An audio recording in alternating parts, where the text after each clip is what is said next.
I am Madison Timmons. I'm Chris Soucy. And we're paranormal specialists who live in the most haunted city on earth, Savannah, Georgia. Every day is Halloween in our line of work, so join us as we spin true tales of haunts, murders, and disturbing Savannah history.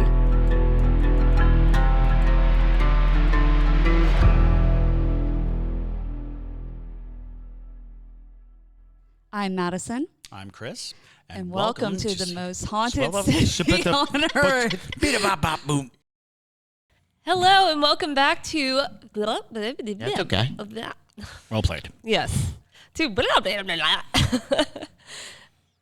Hello, and welcome back to another episode of The Most Haunted City on Earth. My name is Madison Timmons. I'm Chris Soucy. And I'm JT Timmons. And we are back from our various travels. JT and I just filmed some Parajunkie exclusives up in Asheville, and Chris was up in Montreal doing Canadian things. Bonjour. Bonjour. And so we are finally back in no longer in our pre-filmed episode era.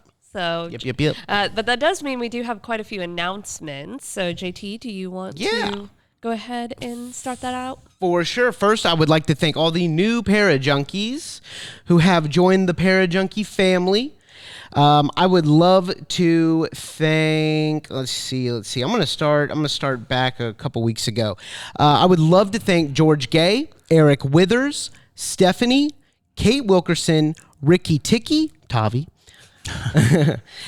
Madison Schroeder, Meg Laster, Eduardo Ortega, John Stevens, Tiffany Canetta, Brittany Jennings, Philip Dumas, Heidi Bullock, Alexis Limke, and Carilli Johnson, who joined 5 hours ago.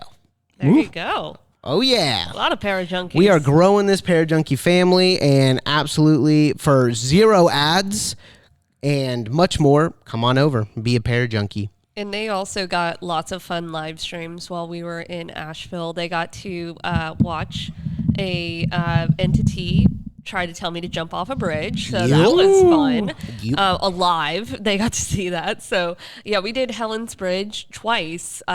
It was supposed to only be one episode, but it ended up being an Estes method and the episode because it was just very active. So it was extremely active, and so we were like, we got to come back and do a live. And if you want to see that, you can just go down. You can become a Parajunkie, go down the feed, and you can watch it back because YouTube Live saves it all. Yep. Nice. Which is pretty cool. Absolutely. And also, we do have one big announcement, though. Yeah, two big announcements. Yeah, two big announcements. Yes, before we get into the ghost mail, I promise we will get into the ghost mail. But we actually are officially able to announce that we won Connect Savannah's Best Podcast. So the first ghost podcast to ever win that category. So that's pretty exciting. Yeah. Surprising, though, being Savannah. Right? Yeah. I know, right? You would think. But so we wanted to say thank you guys to those who voted. Yes, thank you so much. We much. really appreciate it because y'all really came through. I know Ashley Warner was out there corralling the troops to vote. So yes. But yes, thank you guys so much for voting. We really appreciate it, and we will send you lots of photos from our gala that is on Thursday. But yes, and Savannah Underground also won Best Theater. Yes, and JT won Best Director. Thanks. So, yeah. Yep. So cool. All right. Just a really quick announcement. Our second big announcement is that the head of tourism from Washington, Georgia, hit us up and wants us to come and kind of do a little bit of an investigation in their town, which is really exciting. And so we are going to be doing that when, Chris? June 4th, 5th, and 6th. God, I keep saying the 3rd to the 5th. I don't know.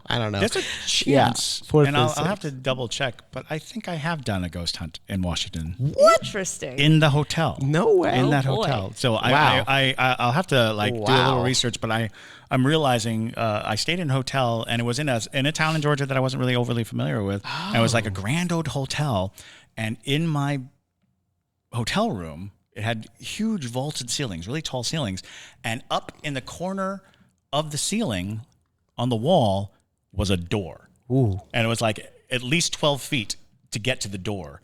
And it was like, why is there a door? What is that door? Why is there a door? What door? Why? What door? Why? Why door? Why? Why door? Why? Yeah, so we are going to be staying in the Fitzpatrick Hotel. We're going to be telling, we're going to be mainly telling the story of the ghosts and the history of the town, and then we'll I might set up some live stream. We'll do a live, and it's just going to be super chill and fun, and we're going to have a great time. So definitely become a Parajunkie to experience that. We also owe the Parajunkies an overnight investigation. Oh, that's right. We passed 100. Here, we do. So. Now we're well past 100 now. So yeah, we definitely do. Overnight is in like I got to stay up all night because I get tired at 10. Did we have one coming up at Agatha's? Yes, we do. Is that still Yeah. happening? Oh gosh, yes. That is We another have announcement. a lot going on. Yo, we got so much going on. Like but in the next That's couple like months, this week, we're gonna be bringing you 20 Hawaii 22nd, so next Monday. exclusives. Yeah. Yes. Okay. So next Monday we are going to be doing an investigation. I will most likely be going live there. It's kind of like exhilarating going live. I've never done it a lot, but He's like, it's enthralling. it's enthralling. We're live on the internet. Yes. All right. And let me go to real fast. I want to go ahead and do the comment on the week. This is on the episode that dropped actually today. I thought this was really, really interesting. And it is from Angela Holt Designs. She commented on YouTube, I am from Adams, Tennessee. I got married at the church across from the Bell Witch Cemetery. Oh yeah. Family is buried there. Went to school at the local school, etc., and I will never, ever visit the cave again. The photos, the feelings, the whole atmosphere surrounding the true story litters that entire one-stop light town. There are just some things that cannot be coincidences. Never again. I moved an hour away from that place. Wow. Woo! So I love it. I love it. Thrilling. I know. It's like honestly, when we started this show, I had such a narrow understanding of the paranormal, and now through all of the people that comment on YouTube, because I read everything, comment on YouTube, talk on TikTok, and tell their ghost stories via Ghostmail. I'm just like learning so much. And I just love seeing the different perspectives and whatnot. So that's really cool. Absolutely. Yeah, Chris, do you have a ghost story that you brought back from Canada? So yeah, when my wife and I were looking for a place, we were originally going to go to Europe, but then we was like, I don't know if we want to spend that much time on a plane. So we did the next best thing. We went to French Canada. We went into Montreal, and then we went up into Quebec City. And in Quebec City, we stayed at a literal castle. This thing was stupid gigantic, and we had no real idea. Like I want to say TikTok was like, if you go to Quebec City, you should go here. And I was like, okay, and we looked it up, and it was reasonably priced, and we're like, sure. They put us in the tippity top attic. Like you could not go any further up. Yes, we were. He sent a photo. You remember? Yeah, we were in the attic of this, and so much so that it broke my wife's mind that we were in the attic, because every time we were down on the ground, she's like, "It's impossible." Because when you look up, there's no way we're in that room, because it's literally like that's where you put the princess. That's which Megan is. Yeah, exactly. Megan is the princess. So we're staying in this, and anybody who's listening to this knows my theory on attics and basements. But we're there, and it's like, well, what's the haunts of this place? And they're like, oh yeah, you're in the most haunted building in Quebec City. I was like, oh good. Tell me. So Quebec City was a fortified city.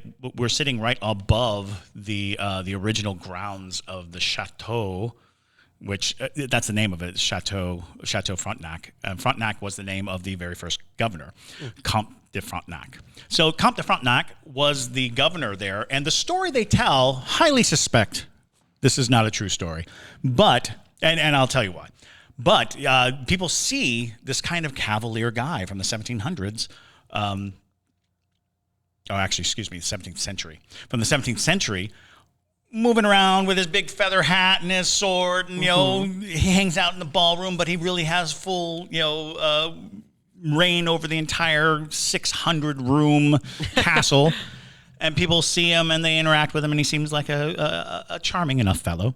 But the story is that on his deathbed, he wanted to send his lover, some people say fiance, some people say lover, in France, his heart, his literal heart. Oh, he I love that. requested that they So cut it emo. out of him. It's so emo. So they pull his heart out, put it in an Yes. ornate box, and send it to Yes. France. It gets to France, and surprise, surprise, lady don't want it. Lady's like, ew. And I don't know that she was ew or if it was she was so heartbroken. And plus, I have to imagine two things. Thing one, it couldn't have smelled good. True. Well, yeah. Thing two, it's a human heart. You open it up, you see just this lump of organ. Yeah. And you're like, "Bull." No, thank you. So apparently, we don't know what happened to the heart after that. She probably put it in her chamber. She sent it back. She said But return to sender. Basically, she sent it back. She's like, I don't want this. But we don't know where it ended up. Oh my gosh. But Probably in they the say trash. that he's wandering the halls looking for his lost love. Wow. The problem was he was married, and his wife lived at the chateau, and so that was slightly conflicting. He was also 90 years old, so it didn't seem like his love interest would necessarily have been as all passionate as that. But it was an interesting story. I love and it. it was one that people love to tell, is that the Comte de Frontenac still haunts these halls, still wanders around the halls. Wow. It also, this castle has a woman ghost, a woman in white, of course. Always. Always. Who will climb into bed with men. And for anybody who's a Savannah ghost story fan, will know that the 1790 has a ghost that does exactly that. Will be very flirty and climb into bed with men as they're trying to fall asleep. So I found that interesting. That's just one of those brand stories. The female ghost that climbs into bed with you, and then the very odd story of this. He looked like a musketeer. He had the big hat with the feather, the sword, and he was very dashing in all the pictures. Because they were, of course, pictures of him when he was in his 25. youth. Yeah, when he was very heroic. Ha ha! Ha-ha. Bonjour. And so, and intriguingly enough, the grounds are on top of his original chateau. So, like, his chateau had been demolished, but all over the grounds they have these windows looking into the ground. And you can see the original rooms and original the kitchen and all these things. So they kept the archive of his home, and the bottom floor of the hotel is full of plateware and cannonballs and all these things that they recovered from the site as they were building this ginormous hotel. Wow. I love that story. Yeah. Madison, you know what I'm going to do now when I die. You're not going to cut your heart out and send it to me. You're Listen, getting my heart. You're getting my heart. It's a lot harder to convince people to go along with plans like that. I love it. You need a shady friend who's like, no problem, boss. Listen. Yeah, well, if you put it in your will, they'll most likely do it, right? No. It's illegal. That's not. So it's absolutely illegal. It's my heart, and I say where it goes. And You're it's going to my wife. When you die, it is no longer your heart. You don't get to claim any ownership over anything because you're dead. Well, my words. and, it's funny because I actually saw on TikTok this girl, I think yesterday, she said, if I don't find a lover who, if he betrays me after he proposes, he has to take the dagger that he proposed to me with, cut out his heart, and send it to me in an ornate box. I think it's fascinating that you just brought this up. Because that is interesting. That is. Yes. And I was like, there's people who want this, and maybe she should have married, or maybe she's the woman reincarnated. You Maybe, never know. or who knows? It's very difficult to tell because that kind of romanticism, that level of romanticism. Yeah. I want you to have my heart. It's like No. Write me a nice letter. I don't know. Write a lovely letter. That's my style. That's too emo. That's a little too emo for me. It's gross, man. It's gross. Yeah.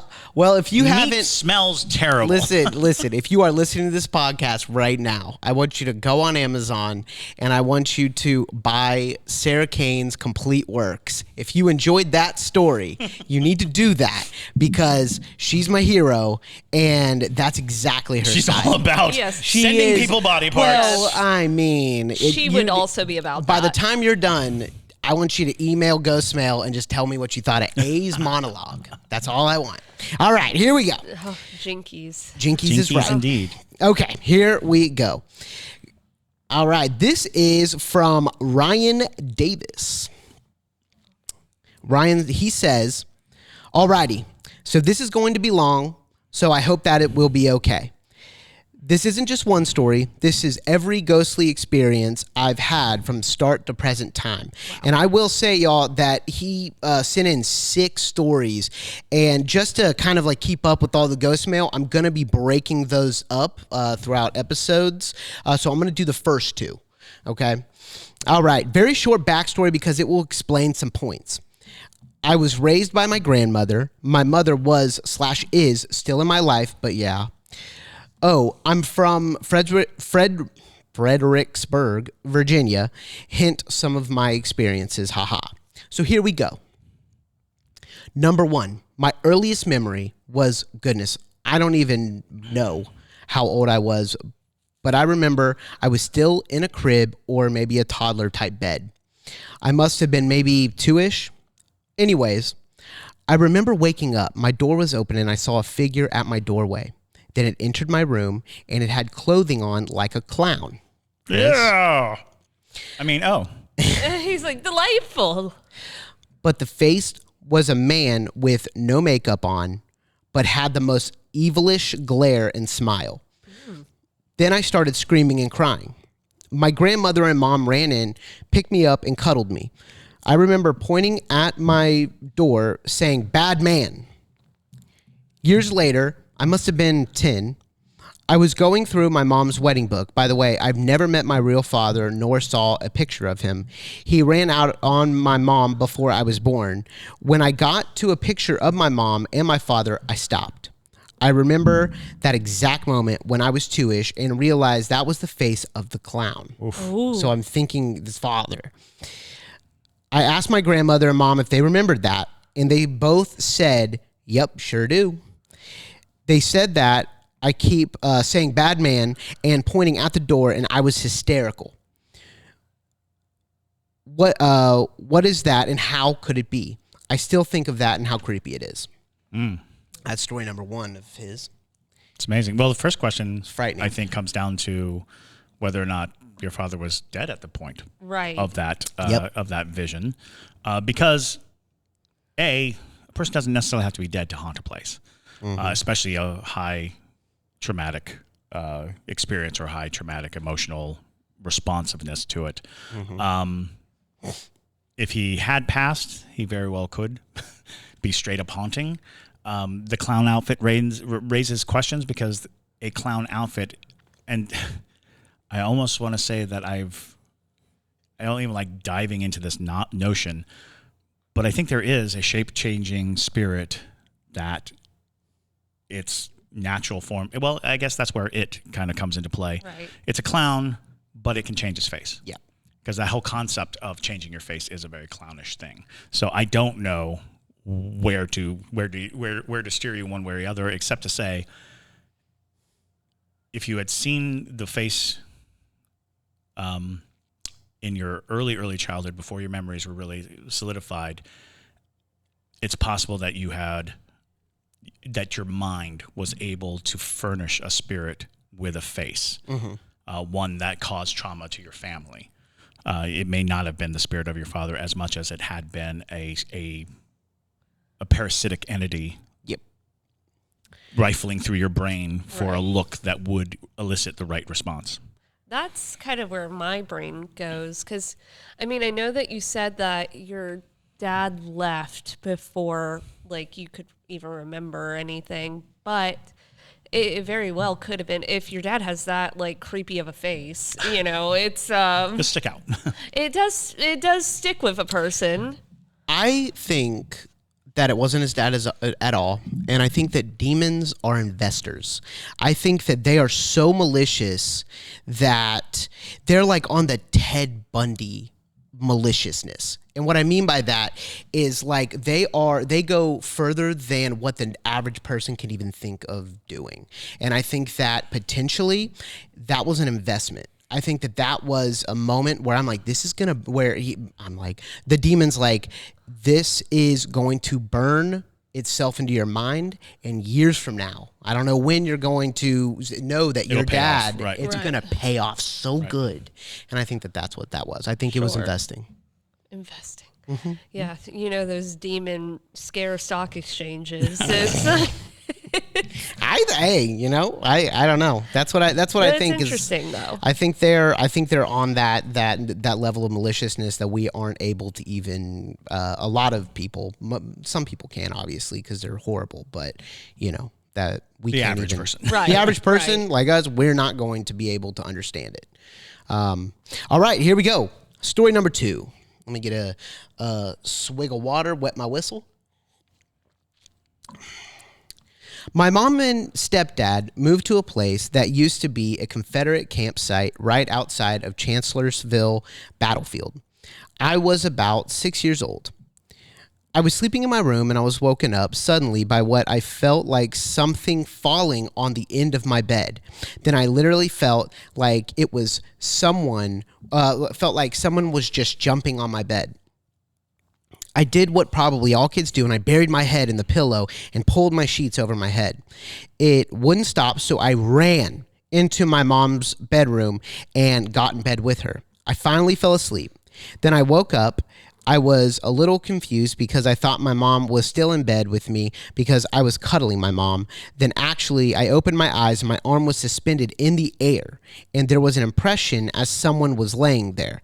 I got up as quick as I could and ran into the kitchen where my mom was cooking breakfast. Next time I came to visit her, I wanted to sleep in the living room because of everything that happened. My mom and stepdad went to bed, and then I fell asleep on the couch.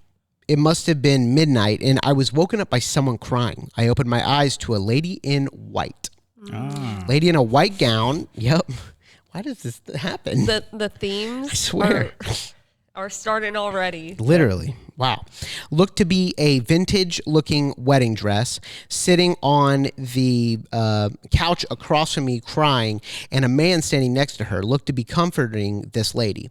I closed my eyes, threw the covers over my head, and hummed something until I fell asleep again. I honestly never came back again while they lived there.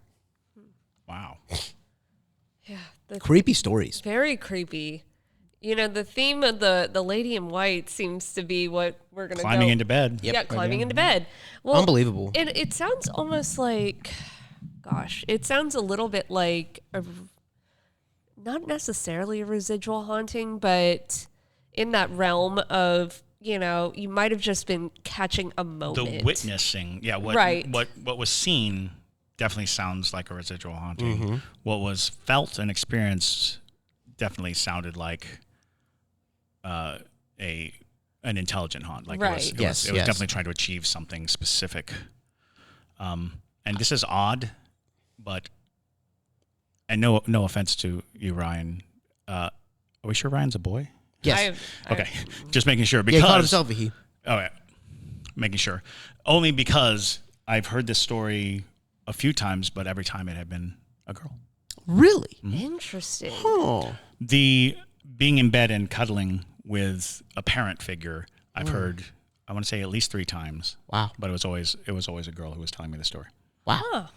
Okay. Well, that's super creepy. Ryan, you should watch Grave Dancers if you haven't already. Yeah. And I'm sorry. Okay. Here we go. I'm not sorry. All right. This is from Sarah Tremblay. We have, she is titled it Ghostmail and Hometown Haunting. This is actually a good time to kind of announce our next segment. It's called Hometown Hauntings. She sent this in because she's a parajunkie, and we are doing a segment where we're asking parajunkies to send in their hometown hauntings, like the most famous or they're just whatever they want about their hometown specifically. So we just thought that would be a really cool thing, and then we're going to do them publicly. We're going to do the episode publicly. We haven't gotten enough yet to do a couple episodes, so I'm letting them pile up. So I won't read the hometown haunting, but Ghostmail, here we go. All right. Hello. I apologize in advance if this is super wordy email. If I am anything in this life, it is not concise. I have a ghost story and a hometown haunting. I have a few, actually.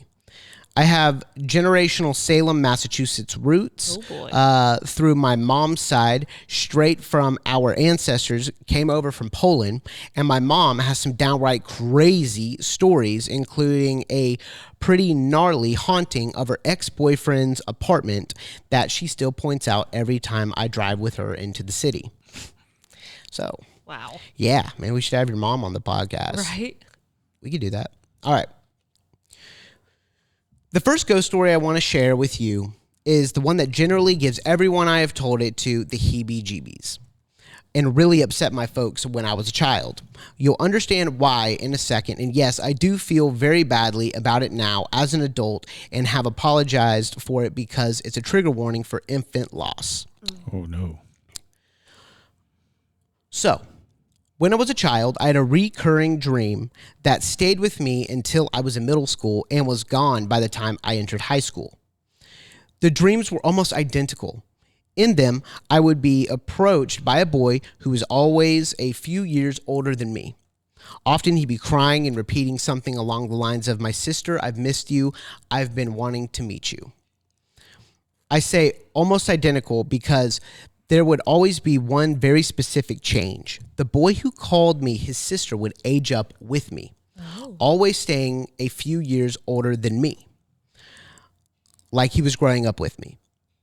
I can't really remember much else we discussed, if anything, but I was always left with this lingering feeling after I woke up that I wasn't actually the eldest child of the family. I don't know how else to describe it. I never really felt like I fit in. I've been sensitive to spirits for as long as I can remember, and my mom's told me some downright harrowing things that made me think at one point in my toddler years I was possessed, like quoting what the doctor said at the hospital during my traumatic birth.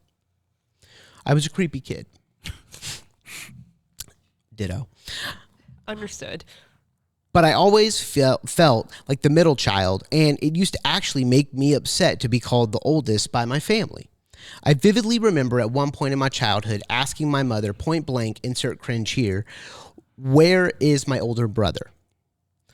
If you gave him up, I'm not upset with you, but I'd like to meet him. He's come to me in dreams, and he feels real, and I want to see him." I remember the look of abject horror on my mother's face and how upset my father was when she told him, and he scolded me to never ask her that again, that I had no brother and I needed to drop it. Now, here's where there's a surprising plot twist. I had largely forgotten about the dreams and the search for the older brother that no one spoke of by the time I was in college. I was in a pretty unhealthy relationship situation at the time, and one day my father called and said he was in town and wanted to meet for lunch. My stomach dropped because he seemed so serious. I initially assumed the worst, that someone in my family had passed. I was half right-ish. He proceeded to disclose over lunch that he was married before my mother, and the relationship had dissolved after losing their first child. I had heard whispers among the family, and my mother's wish of having a son never came true, and never coming true was a curse of some kind. Let me go ahead and restart that one.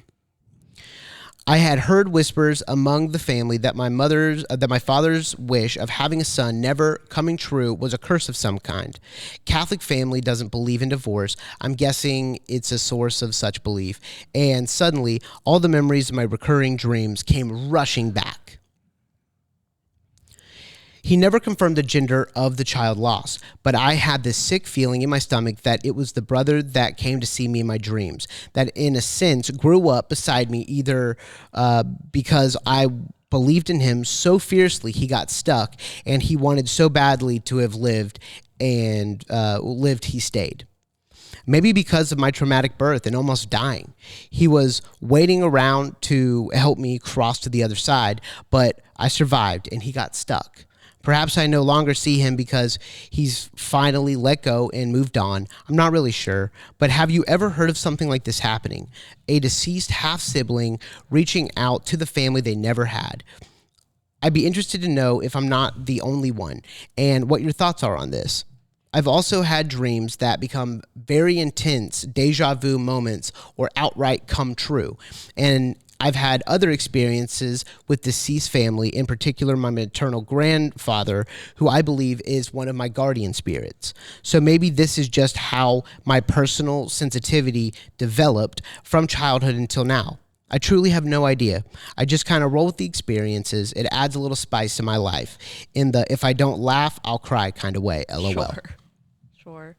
It's not the first time I've ever heard of a child who didn't make it to birth coming back and visiting, because when you get to that level, and a lot of people have the belief that the spirit, the child's soul, if you will, chooses where they go. Sure. And so you hear this a lot with people who lose a child right after birth or whatnot, and they'll have them come visit you in your dreams. A lot of times dreams are when people are the most susceptible and most open to encountering it. So it doesn't surprise me that this would happen. That your brother might have been trying to almost feel like he had an opportunity to live by living vicariously through you. And that's why you were still seeing it grow with you, because you were giving him that attention. You knew that he was your brother and you knew he was your older brother. So when we start attributing these things to a spirit, they're going to take them on. And so it makes sense. You're not crazy is basically what I'm saying. No. It's not an uncommon thing. We've heard of infant death leading to spirits that grow and age. That is not an uncommon story. People have stated that they'd heard that. There's a belief that before coming to this plane of existence through birth, that we make decisions. We choose where we're going to come, and like you said, we even know that death might be, in utero or shortly after birth, but your purpose, your function in inhabiting that life are lessons that you can learn and lessons that you impart upon the environment around you. You are fulfilling a need. And sometimes that spiritual need does extend past the life that you have on this plane. You can stay and continue to grow and learn in spirit form. And that is a type. I think there's a book called Many Masters, Many Servants. And that is about the idea of how our souls continue to learn regardless of our physical ability, or because we continue on in the spiritual form with a pattern of learning and a pattern of growth. And it's possible that the purpose of your brother was to help prepare you for a life of seeing and feeling, right, and being present, perhaps an intermediary guide until your paternal or maternal father or grandfather passed, to become your true spirit guide. There's a lot of possibilities as to what would furnish a spirit's time and why they would come to you, and why they would grow, why you would see them and they would be older, because they are growing with you through your experiences, and not just vicariously. They are beside you, taking in everything with that 2-year head start. Absolutely. And also in the regard that you had such a traumatic birth, and like how you almost passed, that happens a lot with people, when they have near-death experiences, they suddenly become more psychically attuned. And, it makes sense, especially because you were not yet affected by your environment, that it would be hyper present in your personality, in your life, if you had that moment. So it's not surprising that you have all these paranormal experiences now, especially because you've had your entire life to accept it and grow with it. So if anything, it is only going to get stronger with time. Sure. But yeah, it's and don't apologize, for being upfront about these experiences, because they are important to you. And sometimes paranormal experiences can be hard for people, especially when it involves loved ones who have passed and things like that. But you were a child; you had no idea at that point what was going on. It's not harmful to ask questions as a child. No. Just sometimes people react. Yeah. It just is what it is. But it is a special type of paranormal experience to, be able to have those types of bonds with a sibling you never got to meet. So, yep. Yeah. You hear it a lot with twins, especially. Twins. You hear that a lot, yeah. With twins that one passes in the womb and the other lives on, where they'll still experience their twin and things like that. Or, even before they become fully formed in the womb, people will say like, oh, I had a twin, or things like that. So, it's like I said, it's not uncommon. So, but it is special for sure. Absolutely. All right. Love that. And the hometown haunting, that'll be featured on the first episode that we do with that. All right. So this next story is from actually one of our newer Parajunkies, Ricky Ticky, Rakisha. And let's see, it is titled Creepy Stuff That Has Happened in My Life. Oh, boy. Ooh. All right, let's get into it. First off, let me say how much I love you guys and the show. Thank you. Thank you. We love you too. Yes, same. So the first story is short, but really weird. This happened in 2006. Me and my at the time boyfriend moved into our first apartment. We were 19 and excited to be out on our town. I always felt weird vibes when I would be home. It always sounded like someone was in the bathroom, and when I would go check, no one would be there. Then, out of nowhere, the toilet started flushing on its own. Whoa, that's weird. And I knew it was flushing because whenever I would go and check, I would see the water filling back up in it. Then one day, I was in the bedroom sleeping when my boyfriend rushed in the room and asked me, did I just walk past the kitchen? Asked me, did I just walk past the kitchen? And I said, no. He said that he was looking down, washing dishes, and he saw a shadow figure walk past the kitchen towards the bedroom where I was. We both were freaked out about it, but nothing ever happened after that. Fast forward to 2011, and me, my cousin, and her boyfriend were sharing a house together, and it always felt creepy to all of us. The heat would never work. Like, it was literally always cold. The landlord had to send someone out on 4 to 5 different occasions to fix it, and it would work for a day or less, then it would go back out. There was another time when one of my friends came over and it was late and we were all asleep, and she got up to go to the bathroom, and when she came out, she went to everyone's room and asked, were we at the bathroom door, because she saw someone peeking through the crack of the door. Side note, the bathroom door didn't close all the way because it was closed enough to have privacy. But it was close enough to have privacy. We all told her no and was kind of freaked out about it because all of our friends would never sleep in the room by the bathroom, and they were so scared to where they would sleep in the room with us. We called one of my cousins who was sensitive to the paranormal, and she said that it may be something attached to the house or to one of us. We eventually moved from there, and nothing else happened. Fast forward to 2022, and my youngest son was sleeping in the bed with me, and my boyfriend came over at like 6 in the morning, and we were just talking. My son woke up and saw my boyfriend there, and he asked him why he was just standing in the door watching me and him sleep. My boyfriend looked confused and said that he hadn't been here until now. My son proceeded to say that he saw someone standing in the doorway in all black, just staring at us, and that he couldn't move or talk to wake me up, but he was trying to. Mind you, at the time my son was only 5 or 6, and it sounds like he was having sleep paralysis, and that wasn't the first time he said that happened to him. He also used to talk to my dad, who passed when I was 7. So he never met him. He only seen pictures of him.